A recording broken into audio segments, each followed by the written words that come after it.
చిన్నపిల్లల్లో చాలామంది కూడా మాలలు వేస్తూ వాళ్ళకి శరణాలు కూడా సరిగ్గా పలకని పరిస్థితి.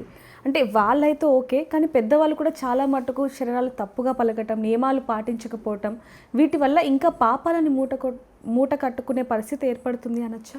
ఏవండి ఇప్పుడు ఒక ప్లేస్‌కి వెళ్ళాలి అనంటే, ఒక స్కూల్‌కి వెళ్ళాలంటే మనము 7th క్లాస్ పాస్ అయితే 10th ఇంటర్మీడియేట్, డిగ్రీ, పీహెచ్‌డీని ఇలా ఒక్కొక్క స్టేజ్‌కి వెళ్ళాలంటే ఆ చదువు పాస్ అవ్వాలి కదా!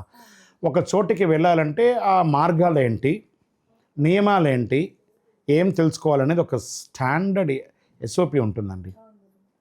నేను చదువుకోలేదండి అని అంటే మీ పెద్దవాళ్ళు ఎవరిదన్నా సీనియర్స్ ఎవరి దగ్గర కూర్చోబెట్టి చెప్పి చదవండి.